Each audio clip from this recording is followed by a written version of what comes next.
Olá, meus irmãos, a paz de Jesus a todos. Estou aqui para dar continuidade à nossa série sobre o coração. Temos falado sobre o coração na comunidade Pão da Vida desde o início do ano e quero dar continuidade sobre isso. E eu queria falar hoje sobre preparando para o fim. Como preparar o nosso coração para o fim dos tempos.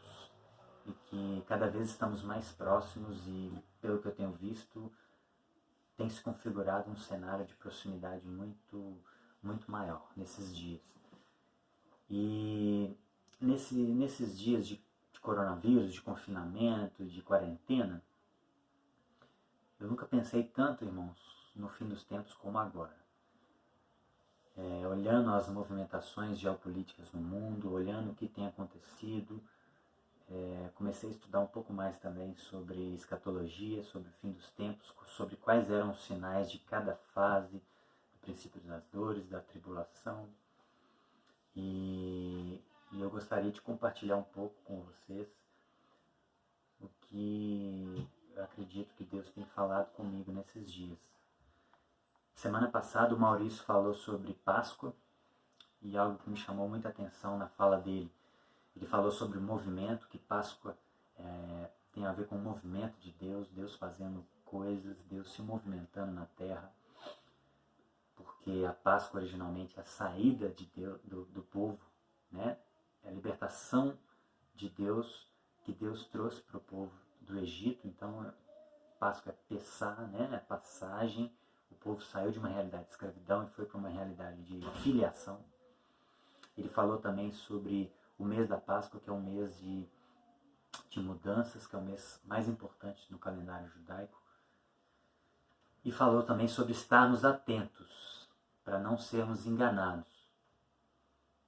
Isso me chamou muita atenção e eu acho que é isso que está latente no meu coração.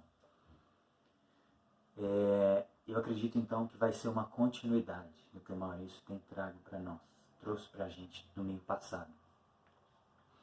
E eu acredito, irmãos, que a preparação para o fim, ela se dá por dois movimentos. Um, discernimento espiritual e natural, discernimento de realidades espirituais que estão em conexão também com o que está acontecendo no mundo natural, né? Discernimento geopolítico, o que está acontecendo no mundo hoje, e santificação. Acredito que esses dois fatores estão interligados e são dois movimentos que fazem parte da preparação do nosso coração para o fim dos dias, para a consumação dos séculos, usando termos de Jesus. Consumação dos séculos. E o texto que eu queria compartilhar está em Mateus capítulo 24, o sermão escatológico de Jesus. Jesus começa a falar sobre o fim dos dias. E Jesus estava saindo do templo e aproximaram-se os seus discípulos, e os seus discípulos lhe mostraram a estrutura do templo. E Jesus, no versículo 2, disse: olha, não vejo tudo isso? Em verdade vos digo que não ficará pedra sobre pedra que não seja derribada. E estando assentado no Monte das Oliveiras, chegaram a ele os seus discípulos e, em particular, lhe perguntaram: dize-nos quando serão estas coisas, e que sinal haverá da tua vinda e do fim do mundo? Então, o primeiro ponto que percebemos aqui são duas perguntas. Jesus acaba de falar do templo, que não ficará pedra sobre pedra. Então, eles fazem duas perguntas, que às vezes passam despercebidas aos nossos olhos. Quando sucederão estas coisas? Quando sucederão isso que você acabou de falar, de que não ficará pedra sobre pedra? E que sinal haverá da tua vinda e do fim do mundo? Então são duas realidades. Templo e fim dos tempos. E o que eu percebi de comentadores, de estudiosos desse sermão escatológico de Jesus, é que são elementos muito misturados. Existem elementos que apontam para exclusivamente para aquela realidade daquele período do templo e que de fato Jerusalém foi sitiada, invadida e destruída no ano 70 depois de Cristo. Então Jesus estava prevendo a destruição do templo que iria ocorrer 40 anos aproximadamente do tempo que ele estava falando isso. Aqui era por volta do ano 31, 30, entre 30 e 33. E Jerusalém foi derrubada no ano 70. O templo foi derrubado, invadido pelos romanos no ano 70. Então Jesus estava, em alguns momentos, quando a gente lê esse texto, existem elementos que apontam para essa realidade, que se cumpriu naquela época. E muitos judeus que viveram com Jesus presenciaram isso. João, com certeza, porque João morreu no ano 99. Mas vários dos discípulos, vários dos apóstolos presenciaram essa destruição do templo. E um outro ponto que eles percebem e que divide muitos estudiosos é que alguns elementos apontam para uma realidade que há de vir. Então, quando Jesus começa a falar do princípio das dores, quando ele começa a falar para fugir para os montes, isso arremete àquela realidade que viria 40 anos após aquilo que ele estava falando. Só que alguns elementos são aplicáveis ao fim dos tempos. Então não é tudo sobre o fim dos tempos, mas também não é tudo sobre o cumprimento da queda de Jerusalém no ano 70. Então esse é um primeiro ponto que tem que ficar claro na nossa cabeça. E aí Jesus começa a responder, versículo 4. Acautelai-vos, cuidado, que ninguém vos engane. Esse é o primeiro ponto que eu disse, daqueles dois movimentos, do discernimento e da santificação. Discernimento, atenção. Por quê? Porque podemos ser enganados. Podemos ser enganados pelo anticristo. Podemos ser enganados pelos anticristos que surgem frequentemente. Então, precisamos estar atentos ao que está acontecendo, irmãos. Precisamos discernir os tempos, precisamos entender o porquê de algumas coisas que estão acontecendo. Então, esse é um primeiro ponto. Porque virão muitos em meu nome dizendo, eu sou Cristo, e enganarão a muitos.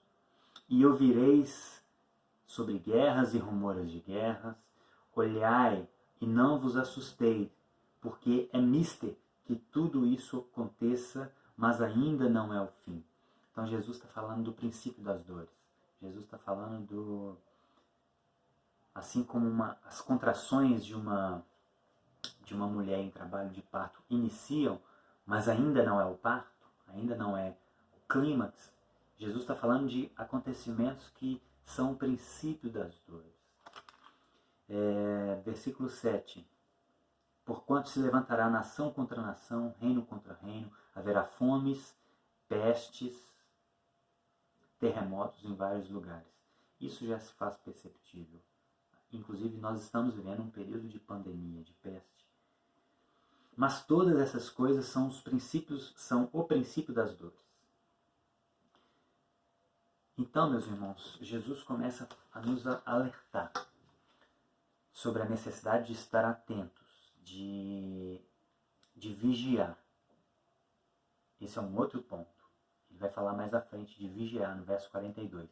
Vigiem, porque não sabeis a que hora há de vir o Senhor Jesus, o vosso Senhor. Então nós precisamos estar atentos e vigilantes em santidade, para que possamos não ser pegos de surpresa, porque a gente pode ser enganado.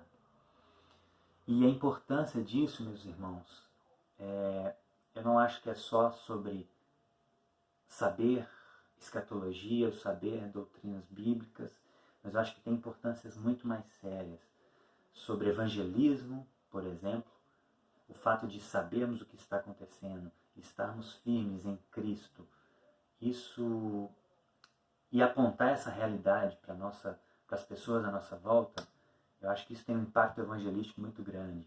As pessoas perceberem que aquilo que está predito aqui há mais de 2000 anos está se concretizando nos nossos dias.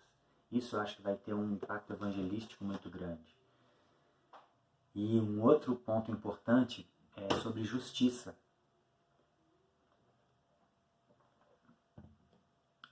haverá guerras, fomes, pestes. Então nós, como igreja, vamos ter a oportunidade de trazer justiça para a terra, de cuidar dos aflitos, de cuidar daqueles necessitados e cuidar daqueles que estão sofrendo. E nós vamos estar no meio disso tudo. Nós como cristãos não podemos fechar os olhos para essa realidade. E um outro ponto que eu acho muito importante é evitar a passividade. Isso eu acho que é muito grave. Eu ouço pessoas falando sobre o fim dos tempos e lidam com situações de maneira, às vezes, muito passiva. Então, muitos deles falam, não, mas isso já está escrito, as coisas vão piorar, o amor de muitos esfriará. Jesus disse isso. Em Mateus 24, verso 12. Essa é uma das descrições da Bíblia para o fim dos tempos. O amor de muitos esfriará. E muitas pessoas têm agido de forma passiva. E eu acho que isso é um problema muito grave, porque não fazemos a distinção entre a prescrição bíblica e a descrição. São duas coisas diferentes. A Bíblia descreve coisas que Deus já sabia que iria acontecer, em outros momentos que Deus iria ativamente fazer. Isso é a descrição do que há de vir. Agora, nós como seres humanos finitos, que estamos presos dentro do tempo e que não temos capacidade de saber o que vai acontecer, nós temos que nos basear naquilo que Deus prescreve para nós e não naquilo que Ele descreve. Então Deus descreve que haverá guerras, rumores de guerras, mas isso não quer dizer que nós temos que fomentar guerras, porque ela prescreve para a gente paz, ela descreve para sermos pessoas de paz. No que depender de vós, tende paz para com todos. Então são duas realidades diferentes. A Bíblia descreve que o amor de muitos se esfriará, mas a prescrição para nós é que nós devemos buscar alimentar o fogo que está dentro de nós, orarmos, santificarmos, sermos santos, sede santos porque eu sou santo, exortar as pessoas para elas não se esfriarem. Então essa é a prescrição para nós. Nós não devemos nos basear naquilo que a Bíblia descreve, mas no que ela prescreve para nós. E como eu não domino escatologia, irmãos, essa não é uma área profunda de estudo minha, eu não vou me atentar a detalhes, se Jesus volta antes da tribulação, se ele volta durante ou se ele volta depois da tribulação, porque existem pelo menos 4 linhas escatológicas, pelo que eu tenho pesquisado. Então eu não vou entrar nessa seara, eu vou focar em pontos que são comuns a todos. Jesus vai voltar, ele vai julgar os vivos e os mortos, haverá a ressurreição dos mortos e Satanás será condenado. E haverá um juízo para ele, haverá um período de juízo também para a humanidade, haverá um julgamento para a humanidade e haverá um período de paz e prosperidade para toda a raça humana, para os eleitos de Deus, para aqueles que o receberam. Então, esses são os pontos principais, tá bom? E como eu já comecei a ler, Jesus no verso Mateus 24 até o verso 13, ele começa a falar sobre o princípio das dores. E ele fala de guerras, ele fala de pestes, ele fala de terremotos. E no verso 9, a gente parou no verso 8, no verso 9 ele continua, ele fala: então haverão de entregar vocês para seres atormentados, matar-se-ão a vós, sereis odiados por todas as nações por causa do meu nome. Jesus começa a falar de perseguição religiosa. Então, haverá perseguição religiosa no fim dos tempos. Isso já acontece. Não na nossa realidade brasileira, mas isso já acontece em países que são dominados pelo comunismo, por exemplo, a China, que está muito, muito falada na atualidade. A China já persegue cristãos. Mao Tse-tung foi um ditador chinês que morreu acho que na década de 70 ou 80, e ele perseguiu a igreja de forma estrondosa. Inclusive eu tenho um livro aqui, ó.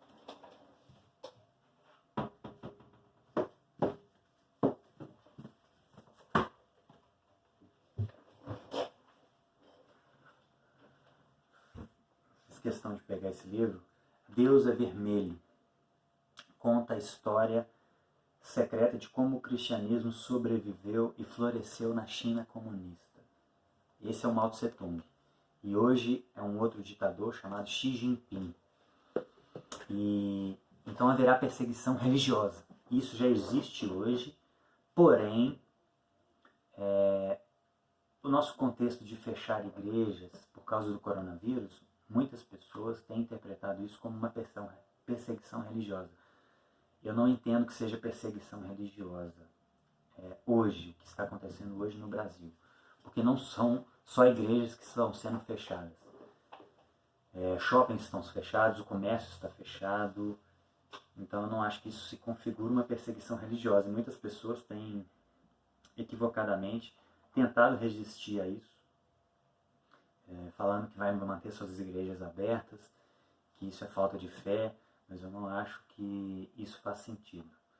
O vírus, apesar de ele não ter uma letalidade muito alta, ele mata pessoas que, principalmente que são idosas, que têm o seu sistema imune mais vulneráveis, mas isso não quer dizer que nós devemos ser negligentes, porque inclusive a gente pode passar para pessoas que a gente ama, que são idosos ou que estão com a imunidade baixa. Então eu acho que é falta de fé, é precaução, né? Então eu acho que o cenário atual ainda não se configura perseguição religiosa, no contexto que a gente está vivendo hoje, aqui no Brasil, inclusive com essa questão do coronavírus. E no verso 9 ele fala sobre perseguição religiosa. E Apocalipse capítulo 13 também fala. E Jesus continua, verso 10. Nesse tempo muitos serão escandalizados e trair-se-ão uns aos outros, e uns aos outros se odiarão, e surgirão muitos falsos profetas. Isso já temos muito no nosso contexto. E enganarão a muitos. Igrejas lotadas, guiadas por falsos profetas. Isso é uma realidade nos nossos dias. Verso 12. E por se multiplicar a iniquidade, o amor de muitos se esfriará. Isso fala de apostasia religiosa. Paulo fala isso também em 2 Tessalonicenses 2:3. Que a volta de Jesus não acontecerá antes da grande apostasia. Então o esfriamento de muitos também é uma realidade que está descrita na Escritura como uma característica do fim dos tempos. Então esse é o princípio das dores. Isso está dentro daquilo que iria começar a preparar o cenário para a grande tribulação. E verso 14, Jesus parece falar de uma outra realidade. Verso 21 ele fala da grande aflição. E então esse é um período de grande tribulação, que acontecerá 2 pontos importantes, que está descrito em Apocalipse, capítulo 13, verso 7. Vamos lá comigo. Apocalipse, capítulo 13, verso 7. Diz o seguinte, aqui já num período de grande tribulação. Ele começa a falar da besta que emerge do mar, e ele fala, foi-lhe permitido fazer guerras aos santos e vencê-los. Verso 7. E deu-se-lhe poder sobre toda tribo, língua e nação. Então a besta, ela terá poder sobre toda tribo, língua e nação. Isso fala sobre um governo mundial. Isso fala sobre um governo único, que vai ter poder sobre todo o globo, todas as nações. E Paulo, em 2 Tessalonicenses, capítulo 2, verso 4, ele fala sobre isso também. Ele fala sobre 2 Tessalonicenses 2:4. Verso 3, ele fala o seguinte, ninguém de maneira alguma vos engane, porque não será assim sem que antes venha a apostasia, como eu disse agora, e se manifeste o homem do pecado, filho da perdição, o anticristo, o qual se opõe, se levanta contra tudo que se chama Deus ou se adora, de sorte que se assentará como Deus no templo de Deus, querendo parecer Deus.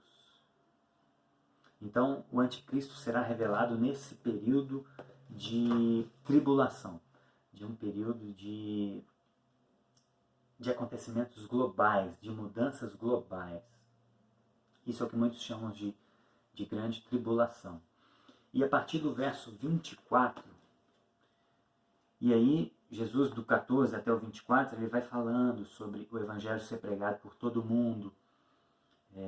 Os que estiverem na Judéia fujam, né? Como eu já disse. Quem estiver no campo não volte para pegar suas vestes. Ai das grávidas, porque será um momento de muita tribulação, como nunca houve desde o princípio do mundo e até agora, e nem haverá de haver. Verso 21. No verso 22 ele fala que se aqueles dias não fossem abreviados por causa dos eleitos, ninguém se salvaria, porque será momentos de muita dificuldade. Então, se alguém vos disser, eis ali o Cristo, não dei crédito, porque ninguém sabe a hora e o dia que ele vai voltar. Porque surgirão, ele repete, porque surgirão falsos cristos e falsos profetas, e farão tão grandes sinais e prodígios que, se possível, enganaria até os escolhidos.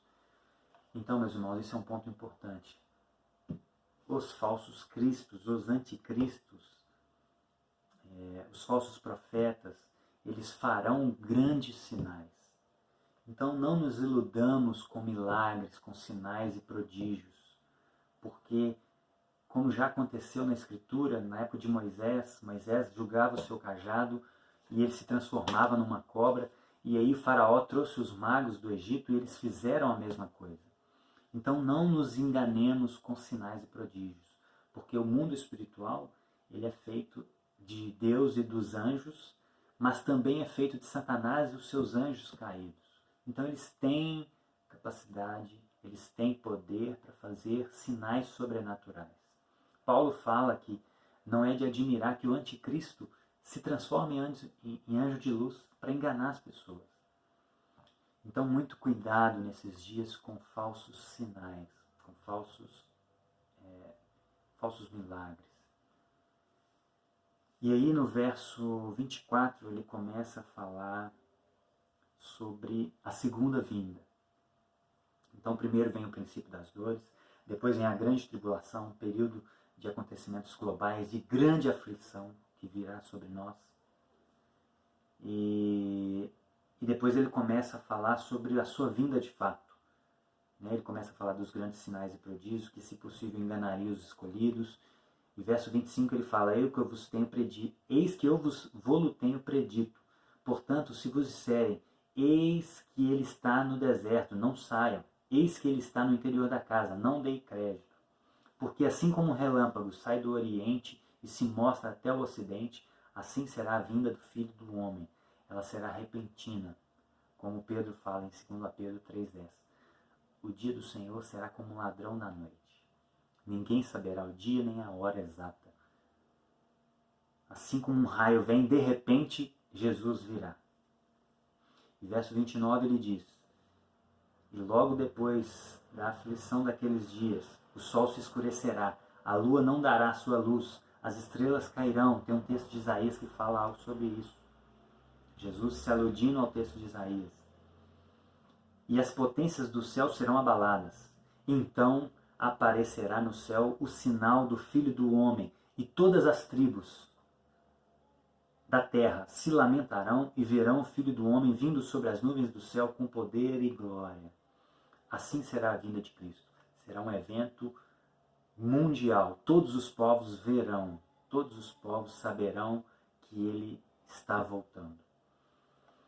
E a última parte desse sermão escatológico está no verso 31, que ele diz, então ele enviará os seus anjos com rijo clamor de trombeta, os quais ajuntarão os seus escolhidos desde os 4 ventos, de uma a outra extremidade dos céus.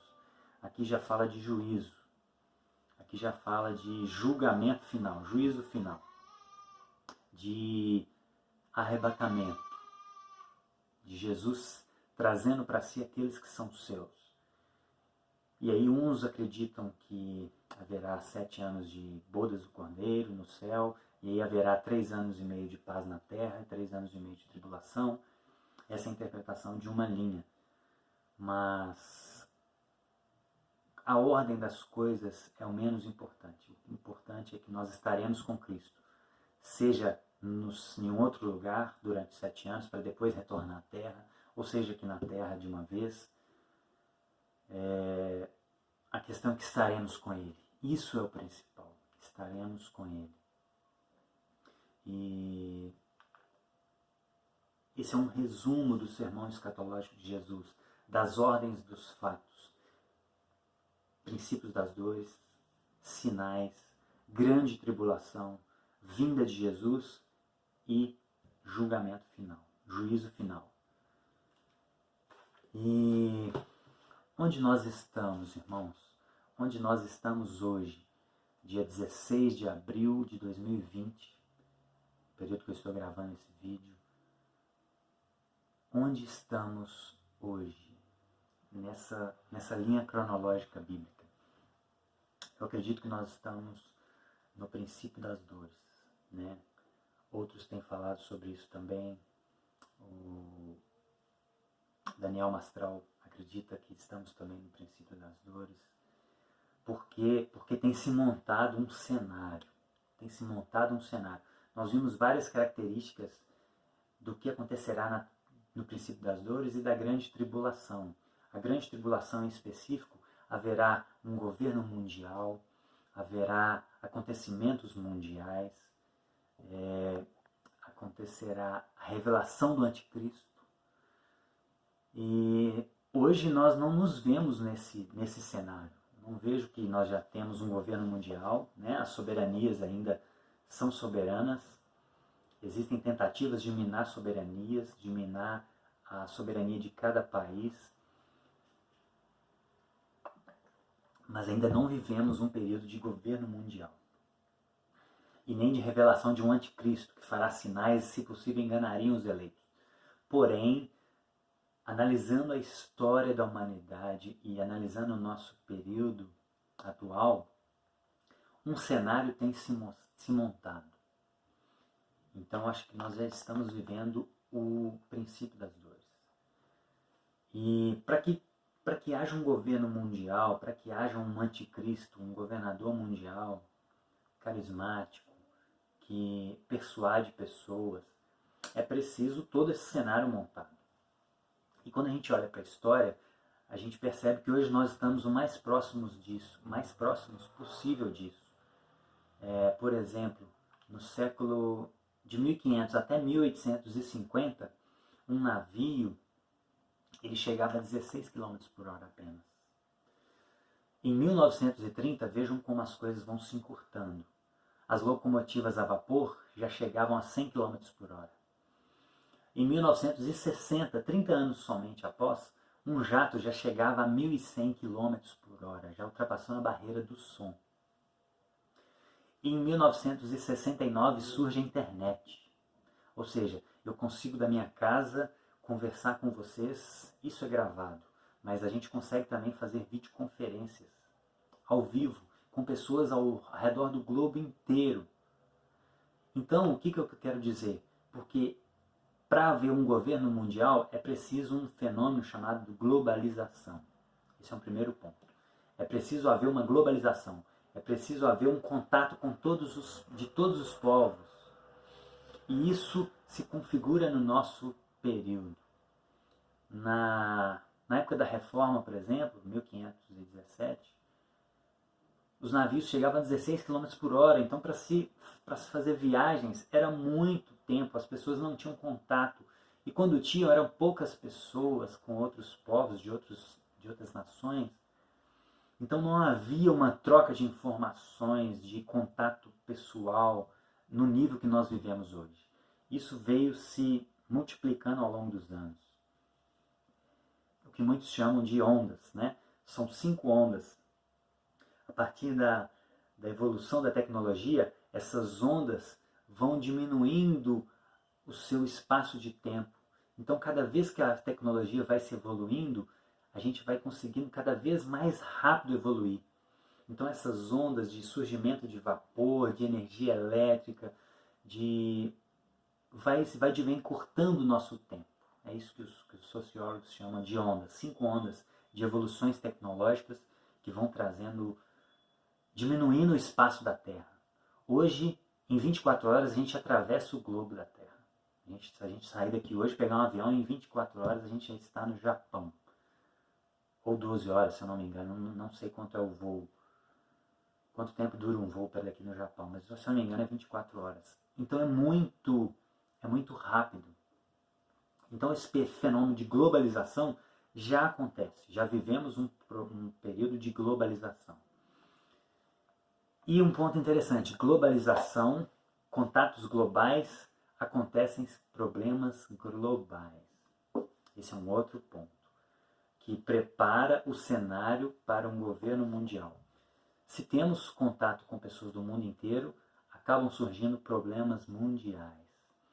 Então, se a gente olhar pouco para trás, em 2008, quando um banco nos Estados Unidos quebrou, um banco que era muito importante para o cenário global econômico, houve uma crise, não mundial, mas houve uma crise muito além dos Estados Unidos. Mais de 10 países grandes foram afetados por essa crise. Eu lembro que nessa época, eu e um amigo meu, o Átila, a gente estava planejando ir para os Estados Unidos. E nós não fomos porque o cunhado dele, que estava lá nos Estados Unidos, ligou para a gente e falou, olha, não venham porque surgiu uma crise aqui e afetou a economia do país inteiro e nós não estamos tendo como empregar mais pessoas. Então eu vivi isso em 2008. E afetou mais de 10 países grandes, inclusive o Brasil. Então, um banco que quebra em um local, por causa da globalização, isso afeta o mundo inteiro. Nós vivemos em 2009 também a gripe suína. E a gripe suína afetou 75 países, por causa dessa velocidade de transporte, de pessoas saindo dos seus locais de origem, visitando o mundo inteiro, essa troca de contato. Isso geram problemas globais. Né? Então a gripe suína atingiu 75 países. E agora nós estamos vivendo o coronavírus. O coronavírus já atingiu mais de 185 países. 185 países. A velocidade de informação, de contato, de deslocamento sobre a Terra é muito grande. E isso é propício para surgir problemas globais. Então acompanhem comigo. Nós temos uma globalização, que surgem problemas globais. E problemas globais clamam por soluções mundiais, soluções globais. Esse é o cenário se montando diante de nós. E saiu uma reportagem no El País. Tudo isso que eu estou falando, meus irmãos, eu vou tentar colocar são mais de 2 páginas de referência, nós vamos tentar colocar na descrição do vídeo, desse vídeo. Então no botãozinho direito assim, tem uma setinha cinza, quando você clica nela, abre a descrição do vídeo, quando você acessa pelo YouTube, não pelo WhatsApp, pelo YouTube. E lá nós vamos tentar listar todas essas referências, todos os vídeos, todos os livros que eu estou me embasando sobre isso que eu estou falando. E saiu uma reportagem no El País, em 2018, se não me falha a memória, de filósofos e ativistas e pensadores do mundo inteiro se reuniram para discutir os problemas globais.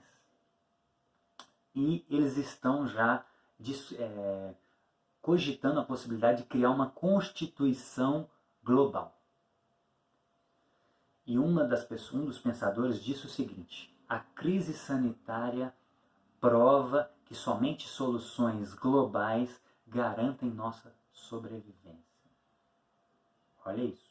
A crise sanitária prova que somente soluções globais garantem nossa sobrevivência. Então isso já é uma realidade. A tentativa de acabar com as soberanias nacionais, com a soberania de cada país, ter a sua autonomia, isso já é discutido. Já é discutida a ideia de uma constituição global. Percebam como o cenário vem se montando? E esse rapaz aqui, ó, esse historiador, esse livro, Uma Breve História do Mundo, o Geoffrey Blaine, ele disse algo muito interessante. Ele não é teólogo, ele não faz uma leitura espiritual do nosso cenário. Mas vejam que na última página do livro, quando ele fala do nosso mundo atual, esse livro é de 2015, quando ele analisa a situação do mundo atual, ele faz uma breve história do mundo, ele fala desde antes da civilização até agora. E olha o que ele fala, que interessante. Os avanços da tecnologia aumentaram o poder dos líderes ou grupos específicos. Há 10 mil anos, um líder de uma tribo raramente era capaz de exercer influência a mais de 100 quilômetros da sua casa. Hoje, como nunca antes, é possível uma nação forte controlar o mundo inteiro. Nos 2 próximos séculos, à medida que o mundo continue se encolhendo por causa da tecnologia e suas distâncias diminuindo, uma tentativa bem que poderia ser feita com consentimento ou à força de se instalar um governo mundial. Então, meus queridos, não é só uma percepção de teólogos, de pastores, não. Isso é uma percepção de qualquer pensador. Está se configurando um cenário para um governo mundial. E por isso que eu disse que tem um fator evangelístico muito forte. Isso aponta para um cumprimento de realidades que já estão escritas há mais de 2000 anos. Então isso é muito sério e muito importante para nós. Então, o cenário está se montando. A grande questão é, quem poderia ser esse líder? É muito difícil falar. Nós precisamos ser humildes para reconhecer que é difícil afirmar isso. Porém, pelo que a gente percebe na atualidade, a China tem um grande potencial de ser essa nação que pretenda liderar o mundo. Eu assisti recentemente, inclusive vai estar na descrição, o discurso do Xi Jinping de Ano Novo de 2018. E o tom, os anseios,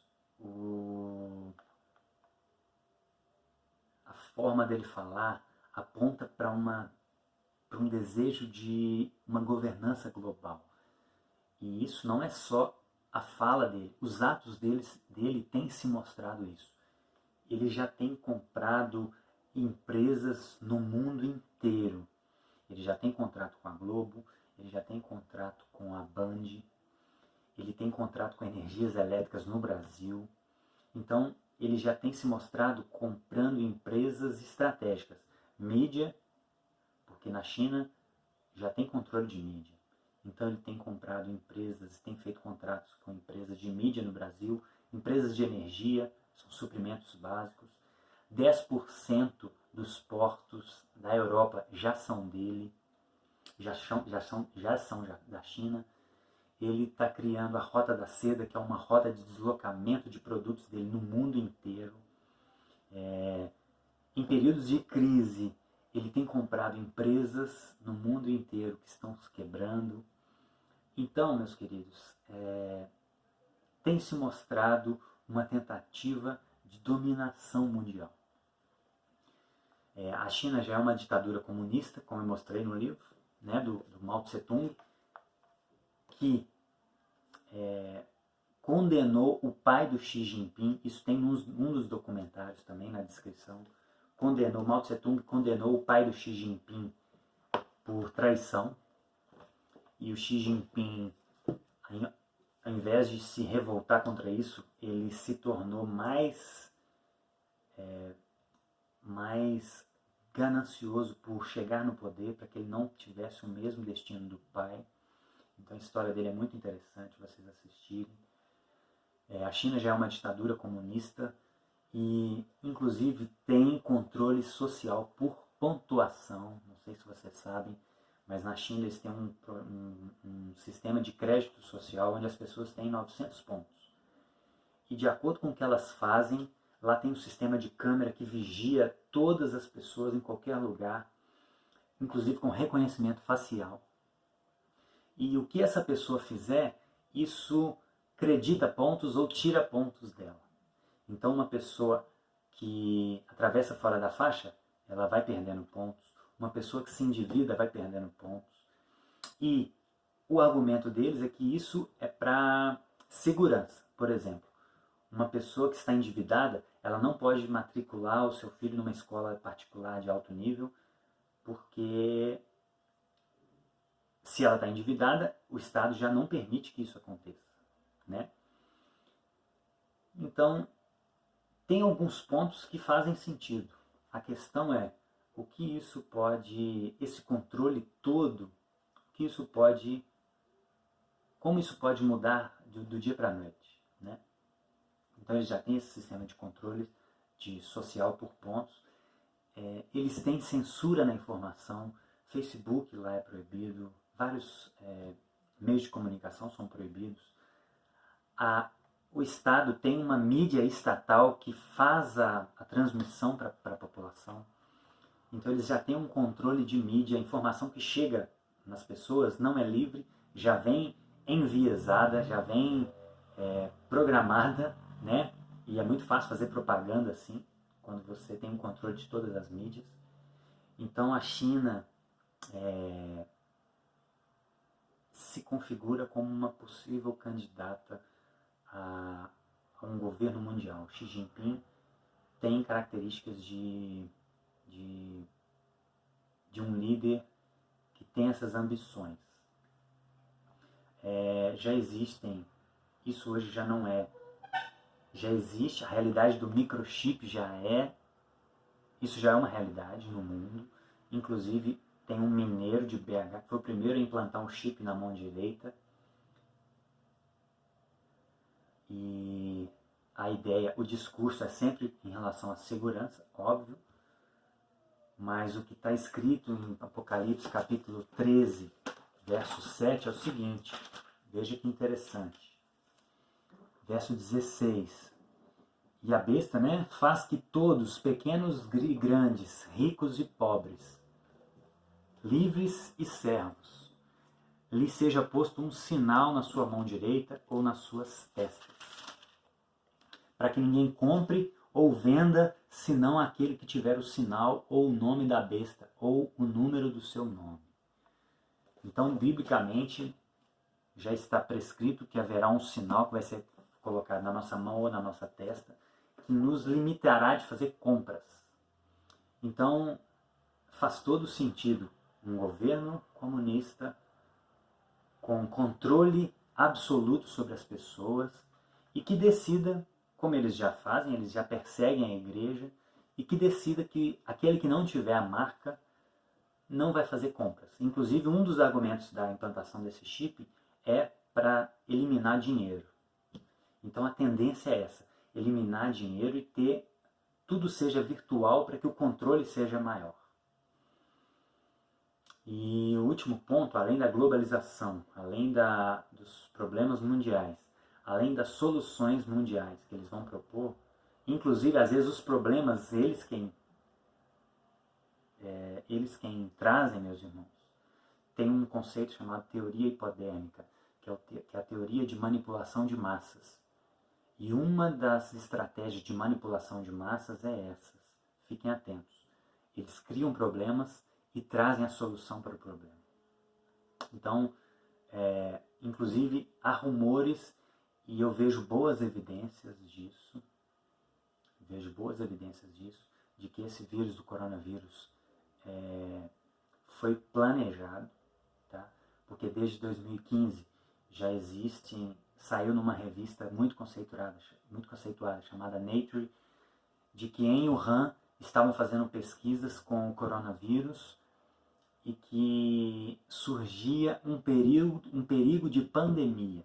Então já tem um artigo publicado desde 2015 com essa realidade. Eles estavam manipulando o vírus do coronavírus, que até então não pegava em humanos, mas que eles estavam questionando o perigo disso, porque isso pode ter um perigo de pandemia.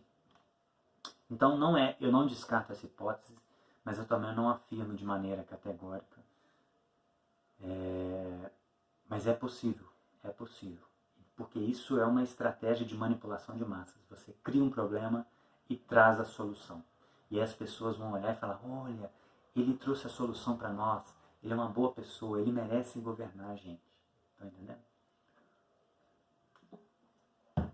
Então o último ponto é que uma ordem mundial exige uma crença mundial. E o monoteísmo, que inclui o cristianismo, mas o judaísmo e o islamismo também, monoteísmo são crenças exclusivistas. Por isso a perseguição aos monoteísmos, as crenças exclusivistas, que defendem que existe um só Deus, que defende que a salvação se dá por Jesus única e exclusivamente.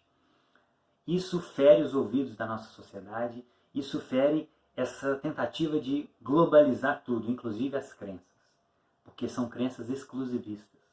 Por isso o discurso pluralista, todos os caminhos levam a Deus, todo mundo está certo, tudo é Deus, né? Por isso que existe esse discurso.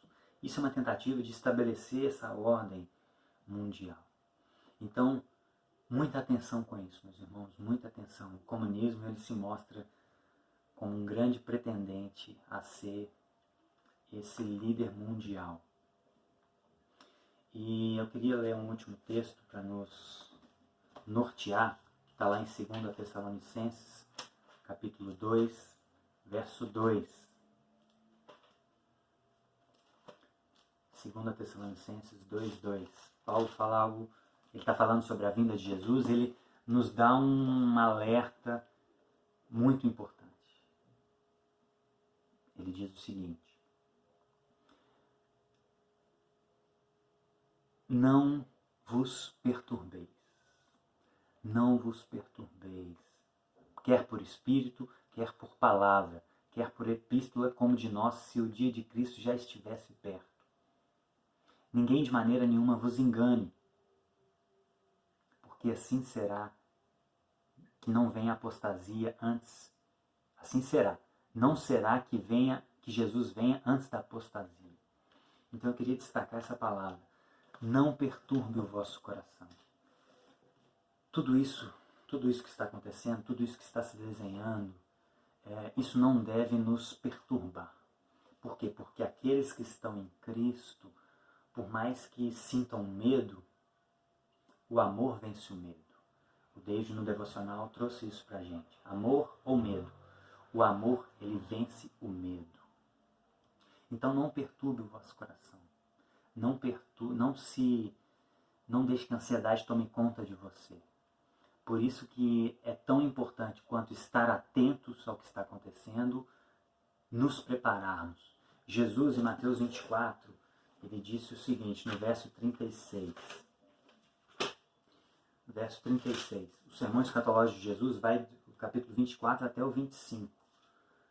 Então, no verso 36, ele diz: aquele dia e hora ninguém sabe, nem os anjos no céu, mas unicamente o Pai.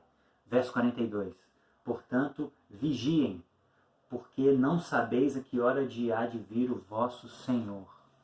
Então, por isso é tão importante estarmos atentos e vigiarmos e nos santificarmos para que a volta de Jesus não pegue a gente de surpresa, para que a gente não seja pego com a vasilha sem azeite, que a nossa vasilha seja cheia de azeite, que nós sejamos como aqueles que Paulo diz que amam a vinda de Jesus, que amam a vinda dele, que anseiam esse momento como se fosse a coisa mais importante para nós. E por isso precisamos estar preparados, por isso precisamos estar em Cristo, em oração, em jejum, em conexão com o que está acontecendo, em conexão com Deus, para que possamos discernir os tempos. E qual é a nossa situação hoje? Se pergunte, O quanto você suportaria de perseguição por amor de Cristo hoje? Como é a sua vida? Você tem vivido como se Jesus já tivesse voltado? Você tem vivido de acordo com os padrões que Ele especifica para nós de santidade? Você, se estourar uma terceira guerra mundial e nós viermos passar momentos de grande tribulação, como é o nosso estilo de vida hoje? Nós já estamos treinando isso? O estilo de vida que nós temos hoje, e se vier um momento de escassez, nós vamos sofrer muito? Ou nós já temos um estilo de vida simples, de simplicidade, de humildade, de contentamento? E se passarmos por um momento de crise, a gente vai sofrer menos. Então, meus irmãos, eu queria deixar isso para vocês, e que a minha oração é que você se santifique, você esteja atentos e que estejamos de olho no dragão e de joelhos no chão. Olho na China, olho em todo o cenário global e joelho no chão. Essa é a minha oração para vocês, para mim, para minha família, para todos vocês, e que estejamos atentos e que estejamos em santidade, para que sejamos aqueles que Paulo diz, aqueles que amam a vinda de Jesus. Que Deus abençoe você, que Deus abençoe a sua família, que você esteja atento e vigilante, para que o dia do Senhor não nos pegue de surpresa. Em nome de Jesus, essa é a minha oração para todos nós. Deus abençoe vocês, em nome de Jesus.